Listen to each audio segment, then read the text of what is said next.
এবার আসেন, ইসরা বলা হয় কাকে এবং মেরাজ বলা হয় কাকে? ইসরা বলা হয় রাত্রিকালীন সফরকে, ইসরা বলা হয়, একটু আমি কিন্তু আবার জিজ্ঞাসা করব আপনাদেরকে, ইসরা বলা হয় রাত্রিকালীন সফরকে ইসরা বলা হয়। আর একটু সহজভাবে বুঝেন, বাইতুল্লাহ থেকে, মক্কায় অবস্থিত বাইতুল্লাহ থেকে বাইতুল মুকাদ্দাস মসজিদুল আকসা যেটা ফিলিস্তিনে অবস্থিত, এতটুকুর সফরকে ইসরা বলা হয়। সহজভাবে বুঝেন, মক্কায় অবস্থিত মসজিদুল হারম থেকে ইলাল মসজিদুল আকসা, অর্থাৎ বাইতুল মুকাদ্দাস মসজিদুল আকসা যেটা ফিলিস্তিনে অবস্থিত, এতটুকুর সফরকে ইসরা বলা হয়। আর মেয়ারাজ বলা হয় এর দ্বিতীয় ধাপে যে সফরটা আল্লাহ রব্বুল আলামিন নিয়ে গিয়েছেন নবীজি সাল্লাল্লাহু আলাইহি ওয়াসাল্লামকে, এতটুকু অংশকে মেয়ারাজ বলে। সহজভাবে বুঝে রাখেন, মুখস্থ করে রাখেন। সম্মানিত মুসল্লিন ইকরাম, তো আল্লাহ রব্বুল আলামিনের বড় ইচ্ছা নিজের বন্ধুকে, হাবিবকে নিজের মুলাকাতে নিয়ে যাবেন, নিজের সাক্ষাতে নিয়ে যাবেন। তো নবীজি সাল্লাল্লাহু আলাইহি ওয়াসাল্লামকে আল্লাহ রব্বুল আলামিনের সাক্ষাতে নিয়ে যাবেন, এই ফাইসালা হয়ে গেছে। হযরত জিবরিল আলাইহিস সালামকে জানায় দিলেন যে আমার বন্ধুকে নিয়ে আসো। তো বন্ধুকে নিয়ে আসতে হইলে এক রাতের মধ্যে এত দীর্ঘ একটা সফর, এটার জন্য তো দ্রুতগামী একটা বাহনের দরকার আছে। দ্রুতগামী একটা বাহনের দরকার আছে না? আমাদের মতো এই যে বাংলাদেশের বাসে করে যদি যাইতো, 1000 বছর লাগতো। 1000 বছর কি, এটার কোনো সীমারেখা নাই। তো এমন দ্রুতগামী একটা বাহন আল্লাহ রব্বুল আলামিন নবীজি সাল্লাল্লাহু আলাইহি সাল্লামকে দিয়ে দিলেন। এই দ্রুতগামী বাহনের নাম হইল বোরাক। বোরাকের গতি কত, এই বিষয়টা আমি একটু বুঝি। সম্মানিত মুসল্লিন ইকরাম, হাদিসের মধ্যে আসে বোরাকটা দেখতে সাদা সাদা রঙের। আর এই বোরাকটা এত দ্রুতগামী একটা বাহন, এত দ্রুতগামী একটা বাহন, হাদিসের মধ্যে বলা হয়েছে এই বোরাকের দূরত্ব গতি সম্পর্কে হাদিসের মধ্যে আসে বোরাকের নজর যত দূর যায় এক একটা ধাপ অত দূর যায়। সুবহানাল্লাহ। সম্মানিত মুসল্লিন ইকরাম, তো আল্লাহ রব্বুল আলামিন মসজিদুল হারম থেকে মসজিদুল আকসা পর্যন্ত নবীজি সাল্লাল্লাহু আলাইহি ওয়াসাল্লামকে নিয়ে আসছেন। যে সময় 1 নাম্বার আসমানের দরজায় নক করলেন, দেখেন এখানে বিশাল বড় একটা শিক্ষা রয়ে গেছে। গভীর মনোযোগ দিয়ে শুনেন। হযরত জিবরিল আলাইহিস সালাম এত বড় একজন ফেরেশতা, এত মান সম্পন্ন একজন ফেরেশতা, শান মান মর্যাদার দিক থেকে অনেক বড় একজন ফেরেশতা, এত বড় একজন ফেরেশতা হওয়া সত্ত্বেও আসমানের দরজায় 1 নাম্বার আসমানের দরজায় নক করে অনুমতি নিলেন কেন? এই বিষয়টা জানার দরকার আছে কি নাই? এই বিষয়টা জানার দরকার আছে। 1 নাম্বার আসমানের মধ্যে হযরত জিবরিল আলাইহিস সালাম এত বড় একজন ফেরেশতা হওয়া সত্ত্বেও 1 নাম্বার আসমানে নক করে অনুমতি নিচ্ছেন, আমরা কি আসবো নাকি?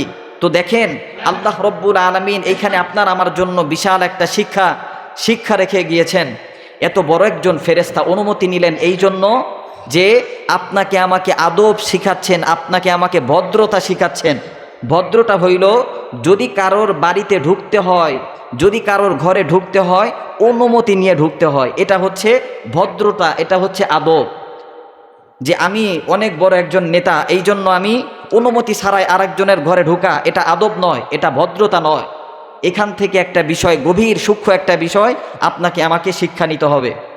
গভীর বিষয়টা হইল এত বড় একজন ফেরেশতা অনুমতি নিছেন ভদ্রতা শিখানোর জন্য। সম্মানিত মুসল্লিন ইকরাম, 1 নাম্বার আসমানে ঢুকে সাক্ষাৎ হইল হযরত আদম আলাইহিস সালামের সাথে। হযরত আদম আলাইহিস সালাম সন্তানকে দেখে বড় খুশি। হযরত আদম আলাইহিস সালাম নবী মুহাম্মদুর রাসূলুল্লাহ সাল্লাল্লাহু আলাইহি সাল্লামের জন্য দোয়া করে দিলেন। নবীজি আপনার আমার জন্য ধন সম্পদের আবদার করেন নাই, নবীজি আপনার আমার জন্য ধন সম্পদ অর্থ সম্পদের আবদার করেন নাই। আল্লাহ রব্বুল আলামিন উপহার দিলেন 50 ওয়াক্ত নামাজ। সুবহানাল্লাহ বলেন। এই উপহার নিয়ে ফিরে আসতেছেন। সাক্ষাৎ হয়েছে হযরত মুসা আলাইহিস সালামের সাথে। মুসা আলাইহিস সালাম একটু রসিকতা বশত নবীজি সাল্লাল্লাহু আলাইহি সাল্লামকে বলছেন যে আপনি তো আল্লাহর এত বড় একজন বন্ধু, আপনাকে হাদিয়া দিল কি, উপহার দিল কি? নবীজি সাল্লাল্লাহু আলাইহি সাল্লাম বলছেন আমাকে 50 ওয়াক্ত নামাজ দিছে। হযরতে মুসা আলাইহিস সালাম অবাক হয়ে গেছে, মাথায় হাত দিয়ে বলে হায় হায়, দৌড় মারেন, সাথে সাথে এটাকে আরেকটু সংক্ষিপ্ত করে আনেন। এভাবে বারংবার গেছে আল্লাহ রব্বুল আলামিন সংক্ষিপ্ত আকারে এই নামাজটাকে সংক্ষেপ করছে বারংবার গেছে। হযরতে মুসা আলাইহিস সালাম বারংবার ফিরিয়ে দিছে, বলছে যে আপনি আবার যান। তো নবীজি সাল্লাল্লাহু আলাইহি সাল্লাম বারংবার এভাবে গেছে আর আসছে। সর্বশেষ আল্লাহ রব্বুল আলামিন 5 ওয়াক্ত নামাজের ফায়সালা করে দিলেন, সুবহানাল্লাহ। এবার আসেন, এই যে সংক্ষিপ্ত আকারে দিলেন আল্লাহ, সর্বপ্রথম দীর্ঘ একটা নামাজ, অনেকগুলো ওয়াক্তীয় নামাজ দিয়েছিলেন। এখন এই আল্লাহ যে সংক্ষেপ করে দিলেন, এতে কি সোয়াবের কি বেশ কম হবে নাকি? সোয়াবের বেশ কম হবে না। আল্লাহ রব্বুল আলামিন ফার্স্টে যেটা নির্ধারিত করেছিল ওই সমপরিমাণ সোয়াব আপনার আমার আমল নামায় দিয়ে দিবেন, সুবহানাল্লাহ। এবার আসেন আমার উদ্দেশ্য, এবার আসেন আমার যেটা বলার উদ্দেশ্য হইল, গভীর মনোযোগ দিয়ে শুনবেন। নবীজি মেরাজ থেকে ফিরে আসলেন। নবীজি মেরাজ থেকে ফিরে এসে বাইতুল্লাহর নিকট একখানে বসা আছেন। নবীজি বসা আছেন, নবীজি বসা আছেন। এখান থেকে একটু মনোযোগ দিয়ে শুনেন। নবীজি বসা আছেন, খুব মনটা একটু ভালোও লাগতেছে, আবার মনটা একটু খারাপ। এই ঘটনা যদি আমি মক্কার ভিতরে বলি, মানুষ আমাকে বিশ্বাস করবে কি করবে না, এই বিষয়টা নিয়েও নবীজি সাল্লাল্লাহু আলাইহি ওয়াসাল্লামের ভিতরে একটু অন্যরকম লাগতেছে। মনটা খুশিও আবার কেমন বেজার বেজার অবস্থায় নবীজি বসা আছেন। আর এদিক থেকে দেখা হবে না, সাক্ষাৎ হবে না, আবু জাহেলের সাথে সাক্ষাৎ হয়েছে। অনেক বড় ভালো মানুষ, তাই না? আবু জাহেল অনেক বড়, যাই হোক, আবু জাহেলের সাথে সাক্ষাৎ হয়ে গেছে। আবু জাহেল ডাক দিয়ে বলতেছে, হালমিন খবরিকা ইয়া মুহাম্মদ, হালমিন খবরিকা ইয়া মুহাম্মদ, হে মুহাম্মদ, আপডেট কোনো সংবাদ আছে নাকি? আপডেট কোনো খবর আছে নাকি? নিত্য নতুন কোনো সংবাদ খবর টবর আছে নাকি? নবীজি সাল্লাল্লাহু আলাইহি ওয়াসাল্লাম আবু জাহেলকে ডাক দিয়ে বলতেছে, চাচা, হ্যাঁ, একটা আপডেট, নিত্য নতুন একটা সংবাদ আছে, খবর আছে। এই খবরটা হইল, আল্লাহ রব্বুল আলামিন আমাকে এক রাতে মসজিদুল হারম থেকে মসজিদুল আকসা পর্যন্ত আমাকে নিছে। এরপরে মসজিদুল আকসা থেকে আমাকে আল্লাহর দিদারে নিছে, 7 আসমান পর্যন্ত আমাকে নিছে। যে সময় এই ঘটনাটা, এই ইতিহাসটা আবু জাহেলের সামনে বলছে, বলার সাথে সাথে আবু জাহেল বলতেছে, হ্যাঁ, বিশাল একটা ষড়যন্ত্র, নীল নকশা একটা এখানে বোনা যাবে। ষড়যন্ত্রটা হইল ইসলামের ফাটল ধরানো যাবে। নবী মোহাম্মদ যে সময় এই ঘটনা মানুষের সামনে বর্ণনা করবে, মানুষ বিশ্বাস করবে না। এটা কি সম্ভব?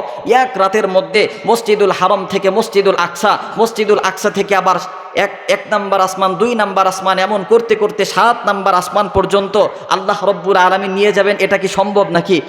একজন মানুষও বিশ্বাস করবে না। আবু জাহেল ডাক দিয়ে বলতেছে, নবী মুহাম্মদ, আচ্ছা আপনি বলেন তো, আপনি আমাকে যেই খবরটা বলছেন, এই খবরটা আপনি কি সমস্ত মানুষের সামনে বলতে সক্ষম? আপনার কি সেই সাহস আছে? নবীজি ডাক দিয়ে বলতেছে, হ্যাঁ, এই খবর আমি সবাইকে বলতে সক্ষম, আমার সেই সাহস আছে, সেই যোগ্যতা সক্ষমতা আমার আছে। তো আবু জাহেল বলতেছে, আচ্ছা আমি সবাইকে ডাক দেই, আপনি সবার মাঝে এই ঘটনাটা সুন্দর করে আপনি বলবেন। সবাইকে ডাক দিছে। আবু জাহেলের ষড়যন্ত্র কি? ইসলামটাকে লাঞ্ছিত করা, নবী মুহাম্মদকে লাঞ্ছিত করা। তো দেখেন, গভীর মনোযোগ দিয়ে শুনেন। আবু জাহেল সবাইকে ডাক দিছে। আবু জাহেল সবাইকে ডাক দিয়ে বলতেছে, নবী মুহাম্মদ, আপনি আমাকে সকালবেলা যেই ঘটনাটা বলেছিলেন, আপনি মসজিদুল হারম থেকে আকসা পর্যন্ত গেছেন, আকসা পর্যন্ত, এখান থেকে আল্লাহ আপনাকে আবার আল্লাহর দিদারে নিছে, এই ঘটনাটা আপনি আমাকে হুবহু যেটা বলেছিলেন, যেই শব্দে যেই লফজে আপনি আমাকে বলেছিলেন, হুবহু এই লফজে শব্দে আপনি আমার এই সবাইকে বলেন, এই মজলিসের মধ্যে বলেন। নবীজি বলছেন, আবার জান্নাত জাহান্নাম তো নবীজি সাল্লাল্লাহু আলাইহি সাল্লাম দেখে এসেছেন, অনেক কিছু আল্লাহ রব্বুল আলামিন দেখে এসেছেন, এগুলো সবার মধ্যে বর্ণনা করলেন। তো আগের ঈসা আলাইহিস সালামের যে উম্মতরা ছিল, ঈসা আলাইহিস সালামের অনুসারী, উনারাও তো ছিল ওই মজলিসের মধ্যে। উনারা তো বলতেছেন, নবী মুহাম্মদ যেটা বলেছে এটা তো সত্য। ঈসা আলাইহিস সালামের রূপ কেমন সেটাও বর্ণনা করছে, ইব্রাহিম আলাইহিস সালামের রূপ কেমন, অবয়ব কেমন সেটাও বর্ণনা করছে। সবাই অবাক হয়ে গেছে, আসলেই তো নবী মুহাম্মদ সত্য কথা বলতেছে। ওই মজলিসের মধ্যে আবু জাহেল ষড়যন্ত্র করছিল যাতে ইসলামের ক্ষতি হয়, অথচ ইসলামের ক্ষতি না হয়ে ওই মজলিসের মধ্যে অনেকেই ঈমানের মালা গলায় দিয়ে মুসলমান হয়ে গেছে, সুবহানাল্লাহ। সম্মানিত মুসল্লিন একরাম, এবার আসেন, আবু জাহেলের দিলের মধ্যে আগুন ধরে গেছে। হাই হাই, আমি ষড়যন্ত্র করলাম একটা, কিন্তু এটার বিপরীত রিয়াকশন হইতেছে। এখন আবু জাহেল লাঞ্ছিত করার জন্য এখন দেখেন সবার সামনে আরেকটা ষড়যন্ত্রের নীল নকশা বুনলো। ডাক দিয়ে বলতেছে, আমরা সবাই বিশ্বাস করব, আপনি যেটা বলতেছেন এটা গালগপ্প বলতেছেন, আমাদের বিশ্বাস হয় না। তো আপনি যদি সঠিকভাবে বলতে সক্ষম হন, মসজিদুল আকসা অর্থাৎ বাইতুল মুকাদ্দাসের হুবহু বর্ণনা আপনাকে দিতে হবে। মসজিদুল আকসার, বাইতুল মুকাদ্দাসের যেটা ফিলিস্তিনে অবস্থিত, এই মসজিদুল আকসার দরজা কয়টা, জানালা কয়টা, এটা আপনাকে বলতে হবে। নবীজি তো এখন দুশ্চিন্তার মধ্যে আছে, শোনার রুচি আছে নাকি? মালিককে একটাবার ডাক দিয়ে বলেন তো আল্লাহ, আর একটাবার ডাক দিয়ে বলেন তো আল্লাহ। আল্লাহ ডাক দিয়ে বললেন, নবীজি আপনি ঘাবড়াবেন না, ঘাবড়াবেন না। দুনিয়ার কোনো মানুষ যদি আমি রবের নিকট সাহায্য চাই, আমি ওই মানুষকে সাহায্য করি। আপনি তো দুনিয়ার মানুষের মতো সাধারণ মানুষ নয়, আপনি আমার একজন মোহব্বতের মানুষ, মোহব্বতের মানুষ। আপনি আমার বন্ধু। আবু জাহেল আপনাকে বিপদে ফালাইয়া দিছে, এই বিপদ থেকে উদ্ধার করব আমি রব। জোরে কোন সুবহানাল্লাহ। নবীজি ওই মজলিসের মধ্যে মনক্ষুণ্ণ হইয়া গেছে। নবীজি আল্লাহর দরবারে দুইটা হাত উত্তোলন করেছে। নবীজি আল্লাহর দরবারে দুইটা হাত উত্তোলন করিয়া আল্লাহকে ডাক দিয়ে বলতেছে, আল্লাহ আপনি আমাকে কোনোদিন লাঞ্ছিত করেন নাই, এত মানুষের সামনে আপনি আমাকে আজকেও লাঞ্ছিত করবেন না আমি জানি। আল্লাহ আপনার দরবারে আমি ফরিয়াদ করে আপনি ইসলামের বিজয় দান করেন, আপনি নবী মুহাম্মদের বিজয় দান করেন, আপনি সাহাবা ইকরামের বিজয় দান করেন। জোরে কোন আল্লাহু আকবার। আল্লাহ রব্বুল আলামিন ডাক দিয়ে বলল, জিবরিল তুমি শুনিয়া নাও, শুনিয়া নাও। যাও যাও যাও, আমার বন্ধুর দরবারে যাও, আমার বন্ধুর কাছে যাও। হাদিসের মধ্যে আসে, গভীর মনোযোগ দিয়ে শুনবেন গো। হাদিসের মধ্যে আসে, এত সুন্দর করে হাদিসের মধ্যে বলা হয়েছে, আল্লাহ রব্বুল আলামিন হযরত জিবরিল আলাইহিস সালামকে ডাক দিয়ে বলল, জিবরিল তুমি নবীজির সামনে মসজিদুল আকসা সুন্দর করে উঠায়া ধরো, এত সুন্দর করে উঠায়া ধরো, আমার নবীজি দেখে দেখে উত্তর দিবে। জোরে কোন সুবহানাল্লাহ। হযরত জিবরিল নবীজি সাল্লাল্লাহু আলাইহি ওয়াসাল্লামের সামনে বাইতুল মুকাদ্দাসকে উঠায়া ধরছে। যখন বাইতুল মুকাদ্দাস মসজিদুল আকসাকে উঠায়া ধরছে, মুসলমান বাবাজি নবীজি সাল্লাল্লাহু আলাইহি ওয়াসাল্লাম সবার সামনে ভরা মজলিসের মধ্যে ডাক দিয়ে বলতেছে, মসজিদুল আকসার দরজা এতটা, মসজিদুল আকসার জানালা এতটা, মসজিদুল আকসার এ সাইডে এটা আছে, ও সাইডে ওটা আছে। হুবু এমনভাবে বর্ণনা দিল, বর্ণনা দেওয়ার সাথে সাথে যারা মসজিদুল আকসা সম্পর্কে জানে সবাই বলতেছে, সাদাকাতা ইয়া রাসূলুল্লাহ। সবাই সাক্ষ্য দিচ্ছে, নবীজি আপনি সত্য বলেছেন, আপনি যেভাবে বলেছেন হুবহু অনুরূপভাবে মিলে গেছে। সুবহানাল্লাহ।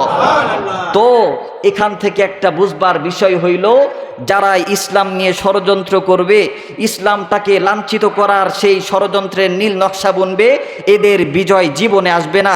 যারা সত্য, যারা ইনসাফের স্বার্থে থাকবে, আল্লাহ উনাদেরকে বিজয় দান করবেন। ঠিক কিনা? সম্মানিত মুসলিম একরাম, নবীজিকে লাঞ্ছনা করার সে বিশাল ষড়যন্ত্রের নীল নকশা বুনেছিল। নবীজি সাল্লাল্লাহু আলাইহি সাল্লাম গোটা এই মজলিসের মধ্যে নবীজিকে সম্মানিত বানিয়ে দিয়েছেন। সুবহানাল্লাহ। তো এই বিশাল ইতিহাস বলার আরেকটা হেতু হইল, আপনার আমার জন্য উপঢৌকন এনেছেন সালাত। আল্লাহ রব্বুল আলামিনের দিদারে যায়া নবীজি সাল্লাল্লাহু আলাইহি সাল্লাম উপহার নিয়ে এসেছেন নামাজ, অথচ মসজিদের মিনারা থেকে আজান হয়, মসজিদের মিনারা থেকে আজানের ধ্বনি শোনা যায়। এরপরেও আমরা বড় গাফেল হয়ে গেছি, আমরা মসজিদে আসি না, আমরা নামাজ আদায় করি না। একটু গভীর মনোযোগ দিয়ে ঘুমানোর সময় একটু ভাববেন, আপনার আমার সামনে যদি এখন মালাকুল মাউত এসে যায়, আমরা অনেক সময় গান শুনি, এই গান শোনা অবস্থায় যদি মালাকুল মাউত হাজির হয়ে যায়, অনেক সময় আমরা অশ্লীলতার মধ্যে থেকে আড্ডা দেই, এই আড্ডা দেওয়ার মধ্যে যদি মালাকুল মাউত উপস্থিত হয়ে যায়, উপায় আছে? অনেকের তো নামাজের মধ্যে মৌত হয়ে যায়, জিকির করতে করতে মৌত হয়। এগুলো তো সৌভাগ্যবান ব্যক্তি, মসজিদের মধ্যে মৌত হয়। আর যাদের গান শুনতে শুনতে মৌত হয়, এরপরে আড্ডাবাজি করতে করতে মৌত হয়, এদের মতো দুর্ভাগা আর দুনিয়াতে না। এই জন্য বলি কি, একটু দিলটা নরম করেন। রমজান মাস এসেই গেছে, আজানের ধ্বনি শোনার সাথে সাথে যত ব্যস্ততা থাক, আপনি যাই নামাজ বিছায় নামাজ আদায় করে নেন। যাই নামাজ বিছায় গোটা দুনিয়াটাকে আল্লাহ রব্বুল আলামিন আপনার আমার জন্য যাই নামাজ বানিয়ে দিয়েছেন। যেখানে দাঁড়িয়ে নামাজ আদায় করবেন, নামাজ হয়ে যাবে। তো ওজোর দাঁড় করানোর, আল্লাহর দরবারে ওজোর পেশ করবেন, আল্লাহ নামাজের স্থান ছিল না, অমুক স্থান ছিল না, এটা বলার কোনো সুযোগ নাই। সুযোগ আছে নাকি? গোটা দুনিয়াটা আপনার আমার জন্য যাই নামাজ। আল্লাহ রব্বুল আলামিন আপনাকে আমাকে সবাইকে সঠিক বুঝ দান করুক, বলেন আমিন। বেশি বেশি নেক আমল করার শক্তি সাহস দান করুক, বলেন আমিন। সম্মানিত মুসল্লিন ইকরাম,